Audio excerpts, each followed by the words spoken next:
चला तर मंडळी, तुम्हाला सुद्धा संध्याकाळच्या वेळी गरमागरम चहासोबत काहीतरी खायला आवडत असेल तर ही रेसिपी तुमच्यासाठी बेस्ट आहे। मस्त असा अजिबात तेलकट न होणारा खमंग खुसखुशीत ब्रेड पकोडा किंवा ब्रेड पॅटीस करतोय।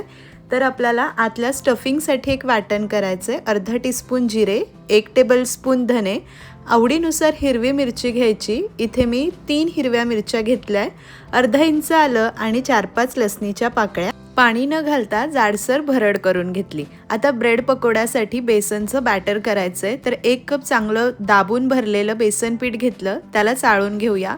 ब्रेड पकोडा छान वरतून खुसखुशीत व्हावा, तेलकट होऊ नये म्हणून 2 टेबलस्पून तांदळाचं पीठ सुद्धा यामध्ये चाळून घालूया।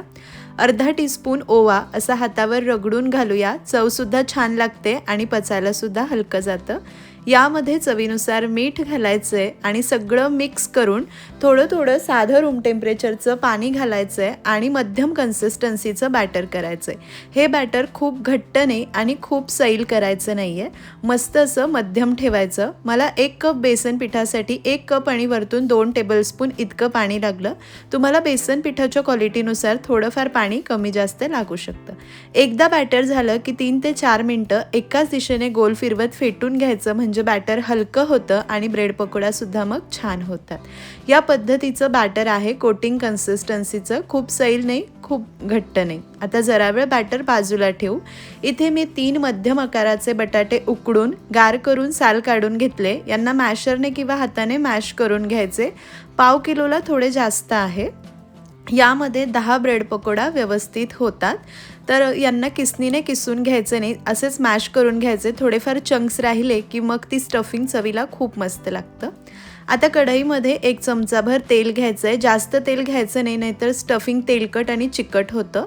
तेल छान गरम झालं की तयार करून घेतलेलं हिरवं वाटण आणि कढीपत्ता घालायचा आहे आणि आता हे लो फ्लेमवर चांगलं खमंग असं परतून घ्यायचं। तुम्हाला हवं तर तुम्ही हे वाटण घालण्याआधी 1 कांदा चिरून परतून घेऊ शकतात, पण मला हे स्टफिंग ना असंच साधंच खूप आवडतं। ब्रेड पकोडामध्ये ना हे साधं स्टफिंग चवीला खूप मस्त लागतं। कॉलेजच्या कॅन्टीनमध्ये सुद्धा पहा असाच ब्रेड पकोडा आपल्याला मिळतो। आता हे संपूर्ण छान खमंग असं परतून झालं, करपू द्यायचं नाही। थोडीशी कोथिंबीर घालायची, यामध्ये अर्धा टीस्पून हळद घालायची आणि व्यवस्थित एकजीव करून घ्यायचं। यामध्ये आता स्टफिंग पुरतं चवीनुसार मीठ घालायचं आणि मॅश करून घेतलेला बटाटा घालायचा। बटाटा घातल्यानंतर मध्यम आचेवर चांगलं एकजीव करत फक्त 2 मिनिटे परतायचं, जास्तही परतायचं नाही, नाहीतर बटाट्याला पाणी सुटतं। आता बटाटे उकडताना ना एकच गोष्टीची काळजी घ्यायची की डायरेक्ट पाण्यात न ठेवता कुकरमध्ये डब्यात ठेवायचे, म्हणजे अतिरिक्त पाणी बटाट्यामध्ये भरलं जात नाही आणि स्टफिंग छान मोकळं सुटसुटीत होतं। 1-2 मिनिटे मस्त परतून घेते, खमंग असा सुगंध येतोय। आजकाल ना मंडळी बरेच जण ब्रेड पकोड्याच्या सारणमध्ये ना लाल तिखट, गरम मसाला, आमचूर वगैरे घालतात, पण मग समोसामध्येही ती स्टफिंग आणि ब्रेड पकोडामध्येही तेच, मग काही फरक राहत नाही। ही खरी ना अगदी साधी सुधी स्टफिंग यामध्ये खूप मस्त लागते। कोथिंबीर घातलेली आहे आणि छान हे मिश्रण तयार झालं। आता याला एका ताटामध्ये काढून घ्यायचं आणि हलकं कोमट होऊ द्यायचं, म्हणजे आपण हात लावू शकू असं कोमट होऊ द्यायचं, किंवा वेळ असेल तर मग गार करून घ्या। छानसं साधंसं स्टफिंग तयार झालं, गार करून घेते। इथे आपण ब्रेड घेतलेले आहे, मी साधे व्हाईट ब्रेड घेतले, तुम्ही तुमच्या आवडीनुसार ब्राऊन ब्रेड वगैरे घेऊ शकतात। छान ताजे ब्रेड घ्यायचे, खूप शिळे ब्रेड घ्यायचे नाही, नाहीतर ते फार असे भुरभुरीत होतात कट वगैरे करताना। इथे आपलं स्टफिंग हलकं कोमट झालंय। 2 ब्रेड स्लाइस घेतल्या, एका ब्रेड स्लाइसवर हे स्टफिंग छान लावायचं। खूप पातळ थर नाही आणि खूप जाड थर नाही। खूप जाड थर दिला ना तर मग हा ब्रेड पकोडा खूप हेवी होऊन जातो। अगदी मध्यम असं आपण थर देऊया। छान काठोकाठ हे पसरून लावायचं आणि आपलं स्टफिंग तुम्ही पाहू शकतात अजिबात चिकट, ओलसर किंवा तेलकट सुद्धा झालेलं नाहीये। आता यावर ही ब्रेडची स्लाइस व्यवस्थित ठेवायची आणि हलकासा दाब द्यायचा, म्हणजे ते छान चिकटून जातं आणि धारधार सुरीच्या मदतीने असं मध्यभागी कट करून घ्यायचं, म्हणजे आपले 2 ब्रेड पकोडा इथे तयार झालेले आहे। असेच आता आपण सगळे तयार करून घेऊया। तुम्हाला हवं तर तुम्ही एका ब्रेड स्लाइसवर हिरवी चटणी लावू शकतात, म्हणजे पुदिना, कोथिंबीर, आलं, मिरची, मीठ घालायचं, थोडे जिरे आणि थोडी ब्रेड स्लाइस घालून पाणी घालून चटणी करायची दाटसर आणि ती चटणी तुम्ही लावू शकतात. पण हे ब्रेड पकोडा ना खरंच असेच खूप छान लागतात.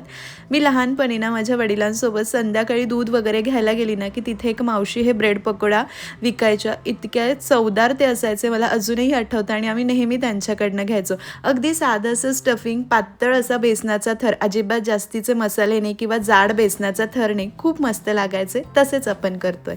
सगळे ब्रेड पकोडा करून घेतले. आपलं बॅटरसुद्धा छान मुरलंय, तेल छान गरम झालंय, मध्यम गरम असावं, धूर येईल इतकं कडकडीत नाही आणि गार नाही.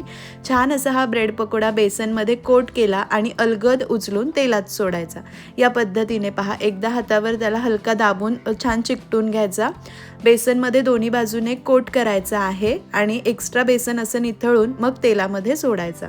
तळताना गॅस मध्यम ठेवायचा, खूप कमी नाही आणि खूप मोठा नाही, म्हणजे ब्रेड पकोडा छान असा खुसखुशीत होतो.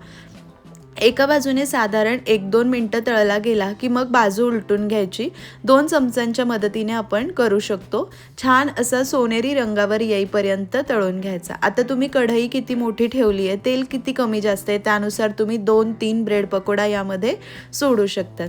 छान अशा खरपूस सोनेरी रंगावर आला की एखाद्या चाळणीवर, जाळीमध्ये, टिश्यू पेपरवर काढून घ्यायचं.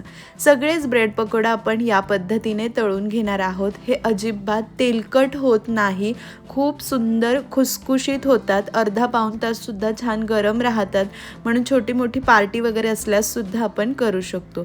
आता आपण असे 2 केले एका स्लाइसचे. तुम्हाला लहान करायचे असेल तर तुम्ही 4 भागसुद्धा याचे कट करू शकतात.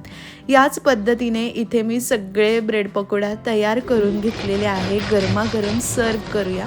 तुम्हाला एक कट करून दाखवते. आवाज तुम्ही ऐकला, किती खुसखुशीत झालंय, परफेक्ट आहे, अजिबात तेलकट नाही, जाड असा बेसनाचा थर नाही, खूप सुंदर झाले.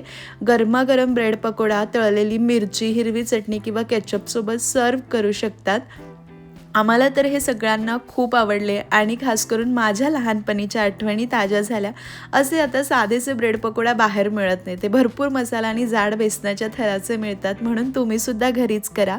रेसिपी तुम्हाला कशी वाटली कमेंट करून सांगा. रेसिपी आवडली असेल तर लाईक, शेअर आणि चॅनलला पटकन सबस्क्राईब करा.